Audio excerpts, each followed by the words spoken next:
Minister of Forest and Environment and Endowment. సభకు నమస్కారం. ఈరోజు స్టేషన్ గన్పూర్ నియోజకవర్గ పరిధిలో సోదరులు కడియం శ్రీహరి గారి నాయకత్వంలో మన ముఖ్యమంత్రి సోదరులు పెద్దలు రేవంత్ రెడ్డి గారు వివిధ కార్యక్రమాలకు శంకుస్థాపన చేస్తున్న ఈ శుభ సందర్భంలో ఈ కార్యక్రమానికి విచ్చేసి వేదిక మీద ఆసీనులైనటువంటి ప్రజాప్రతినిధులందరికీ, మంత్రులకు, ఎమ్మెల్యేలకు, ఎంపీలకు, ఎమ్మెల్సీలకు, అదేవిధంగా అధికారులకు, ఈ కార్యక్రమాన్ని విజయవంతం చేయడానికి నలుమూల నుంచి వచ్చినటువంటి కార్యకర్తలకు, నాయకులకు, సోదర సోదరీమణులకు, పత్రికా మిత్రులకు, పోలీస్ మిత్రులకు, ఇంకా ఇతర ప్రముఖులందరికీ కూడా నా యొక్క హృదయపూర్వక నమస్కారం. నిజంగా ఇది ఒక శుభదినం అని చెప్పుకోవాలి.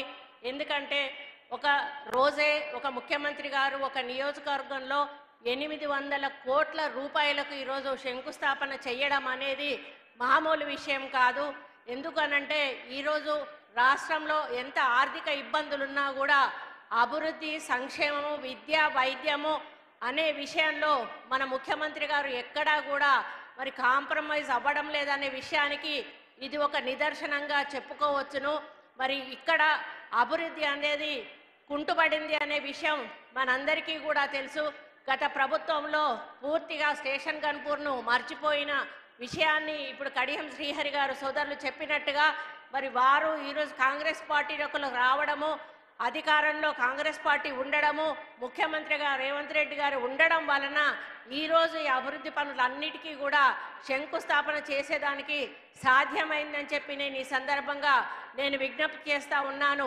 ఎంతసేపు మీటింగ్లో ఏం మాట్లాడినా కూడా ముఖ్యమంత్రి గారు మనం తెలంగాణను మంచి మార్గంలో నడిపించాలి, మరి గత ప్రభుత్వం ఏదైతే తెలంగాణను సర్వనాశనం చేసి వెళ్ళిందో మళ్ళీ మనం సెటరైట్ చేసుకొని సోనియా గాంధీ గారు ఏ ఆలోచనతోటైతే మన తెలంగాణ ఇచ్చారో ఆ ఆలోచన దిశగా తెలంగాణను, తెలంగాణ ప్రజలను, తెలంగాణ యువతను, తెలంగాణ మహిళలను కూడా నడిపించాలి అని కంకణబద్దులై ఈరోజు అదే కార్యక్రమంలో ముందడుగు వేస్తూ మన ముఖ్యమంత్రి గారు ముందుకు నడుస్తున్న విషయం మీ అందరికీ కూడా తెలుసు. మరి సీతక్క ఈరోజు స్త్రీ శిశు సంక్షేమ శాఖ మంత్రిగా వారు కూడా ఎనలేని కార్యక్రమాలు మహిళలకు అందిస్తూ ముందుకు తీసుకుపోతున్న విషయాన్ని కూడా ఈ సందర్భంగా దాని వెనకాల కూడా మన ముఖ్యమంత్రి గారి హస్తం ఉందని చెప్పడానికి నేను గర్వపడతా ఉన్నాను. కాబట్టి అన్న, మీరు చేసే అభివృద్ధి ఈరోజు వరంగల్ని 2వ రాజధానిగా చేస్తానని మాకు నిధులు ప్రకటించారు, సర్వేలు నడుస్తూ ఉన్నాయి. రాబోయే రోజుల్లో హైదరాబాద్కు సమానంగా వరంగల్ నగరం కూడా తప్పకుండా అభివృద్ధిలో ముందుకెళ్తుందనే నమ్మకం, విశ్వాసం మీ ఆధ్వర్యంలో మాకుంది. తప్పకుండా ఎయిర్పోర్ట్ కూడా వస్తుంది. మరి టెక్స్టైల్ పార్క్ ఆల్రెడీ ఉంది, ఇండస్ట్రియల్ కారిడార్ కానీ ఇంకా రకరకాల మరి మెడికల్ కానీ అన్ని రకాల హబ్స్ కూడా ఇక్కడ డెవలప్ అవుతాయి, యువతకు మంచి ఉద్యోగ అవకాశాలు వస్తాయి అనే విషయాన్ని మరి మేము పూర్తిగా నమ్ముతా ఉన్నాం. ఆ దిశగా ముందుకు మీరు తీసుకెళ్తున్నందుకు మీకు ఈ వేదిక మీద నుంచి హృదయపూర్వక ధన్యవాదాలు తెలియజేస్తూ, ఇంకొకటి నా సూచన ఏంటంటే ఇది ఒక మంచి టూరిజం ప్లేస్ అన్న. ఇది రాణి రుద్రమదేవి, సమ్మక్క సారలమ్మలు మరి ఇటువంటి మహనీయులు ఏలినటువంటి గడ్డ, కాకతీయులు ఏలినటువంటి గడ్డ. ఈ గడ్డకు ఒక చరిత్ర ఉన్నది. ఆ చరిత్ర మరి మర్చిపోకుండా ఉండాలి అంటే, ఆ చరిత్ర అలాగే ఉండాలి అంటే అభివృద్ధి పదంలో నడిపించాలన్నా తప్పకుండా మీరు దీన్ని ఒక పర్యాటక రంగంగా వరంగల్ని తీర్చిదిద్దినట్టయితే, పర్యాటకులను ఆకర్షించినట్టయితే మరి తప్పకుండా వరంగల్కి ఇంకొక వన్నె తెచ్చిన వాళ్ళు అవుతారు. మాది ఒక్కటే కోరిక. ఎందుకంటే ఏది ముట్టుకోవాలన్నా ఆర్కియాలజీ అంటారు, టూరిజం అంటారు.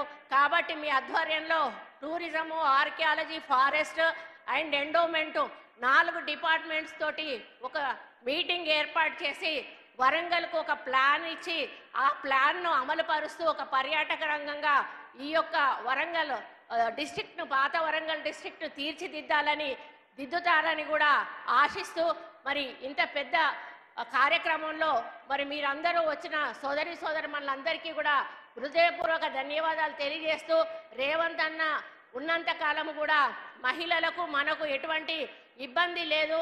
ఎందుకంటే అన్నమాట తప్పేటువంటి వ్యక్తులు చాలామంది ఉన్నారు ముఖ్యమంత్రులలో. కానీ కాంగ్రెస్ పార్టీ ఎన్నడూ కూడా ఇచ్చిన మాట తప్పలేదు, మరి ఇచ్చిన మేనిఫెస్టో వదిలిపెట్టలేదు. అదేవిధంగా సోనియా గాంధీ, రాహుల్ గాంధీ, ప్రియాంక గాంధీ గారి నోట వచ్చిన మాటను అసలు మర్చిపోయే ముచ్చటే లేదు.